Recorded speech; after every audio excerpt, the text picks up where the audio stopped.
Today we're talking about extremely manipulative and dark psychology in terms of creating and maintaining attraction. Now, there are much more positive, sustainable, and organic ways to do this. The number one way being living a high value lifestyle. It organically attracts people into your life, and it's the most sustainable way to keep people attracted to you. Before you comment that this is extremely manipulative and dark, I have already said it, and click off the video.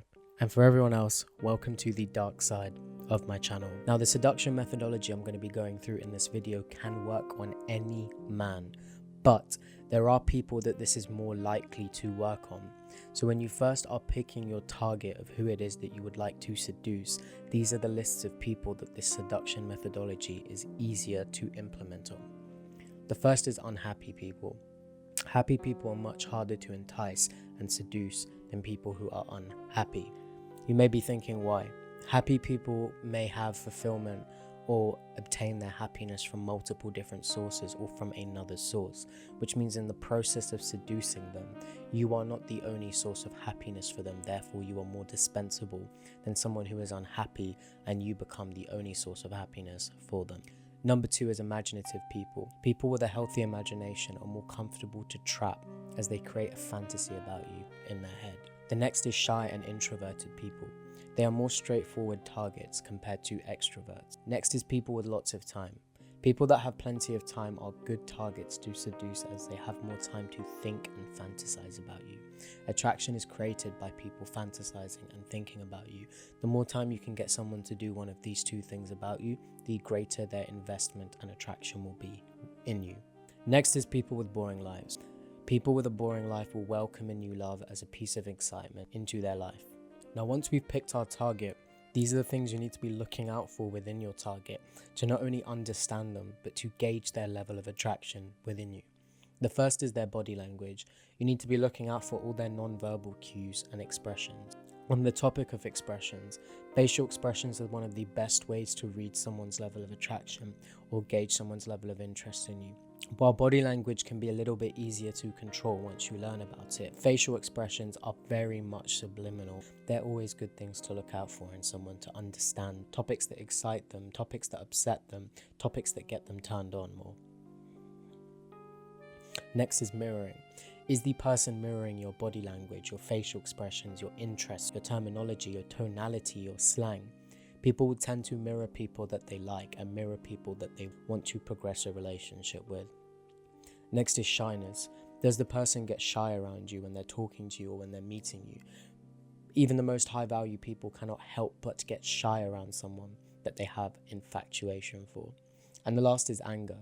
Does the person show anger in times of jealousy, or does the person show anger in times when there is a disagreement between the two of you? The unintentional emotions people let slip out, the things that are impulsive, the things that are done in a moment of impulse can reveal a dark side about someone that is very important to understand when you're trying to map out someone's emotional blueprint. Now, the first step in seducing them is to never be too direct. We need to send mixed signal. You always need to be creating the appearance that there is more to you that meets the eye by never revealing everything good or everything bad about you. You need to trigger their imagination. When you're triggering someone's imagination, you're attracting attention and you are creating tension. Second is to appear to be an object of desire. That we are attracted to people who are wanted by other people. We are attracted to things and people that are desired by other people. You need to make it appear as if other people are desiring you. Now, if other people do desire you and this is on your social media and this is for him to be able to see, excellent, keep it that way. If it's not known to him that other people desire you, make it known to him. The level of respect and investment someone will put into you can sometimes increase when they know that you are someone who could be snatched up by another person who may offer you higher value. Next is do not be too nice. This makes you appear weak. Everyone has a shadow side, whether they like to show it or not. You are not only being more authentic by having a shadow side, but you're also commanding respect when you are able to disagree with someone and stand up to someone and not always be too nice. Being too nice is a surefire, quick ticket way to make people take granted of you. Next is putting someone through a roller coaster of emotions.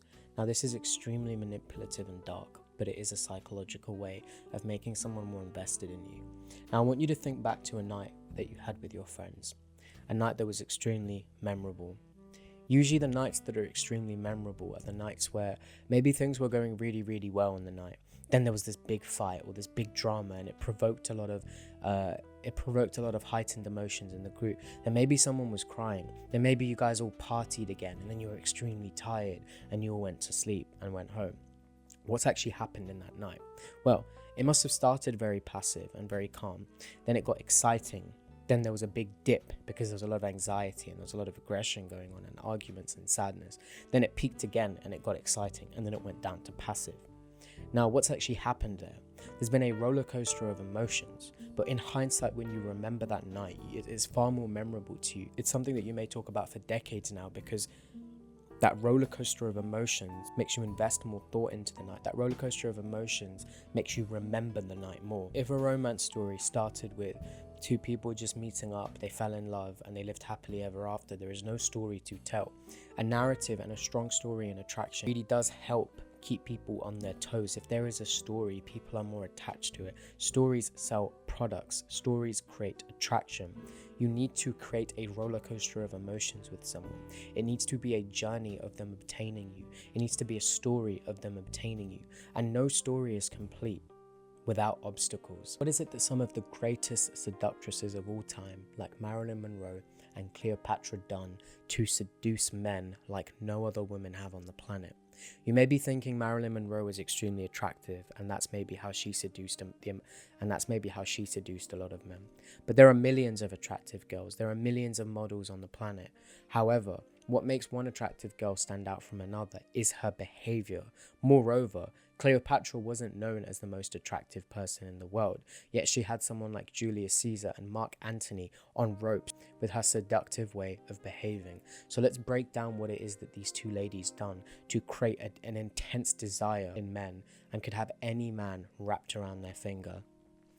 The first one you'll notice is Marilyn Monroe would smile a lot. She would dress extremely extravagantly. She would lower her voice when she was talking. She would have a raspy voice, almost as if she had just woken up in the morning. But such a lonely one. Oh, my child, it is my lot to be lonely, isn't it? But must it always be so? Must. She would wear lots of makeup. She'd have a very seductive walk, but she would simultaneously, while having this aura of sexuality and having this aura of openness and not being scared to communicate that she is available for sex to men, she simultaneously had an aura of innocence. When you dress extravagantly and suggestively, you should make sure you are not exaggerating. Your clothing should be suggestive but never exaggerate. Your aura of sexuality should be suggestive but never the reality. Because if both those things are the reality, what is separating you from a slut? What separates you from a slut in having this aura of sexuality is by being suggestive, is by having an aura of innocence to you, almost as if you do not know that you are doing what you are doing. It's unintentional.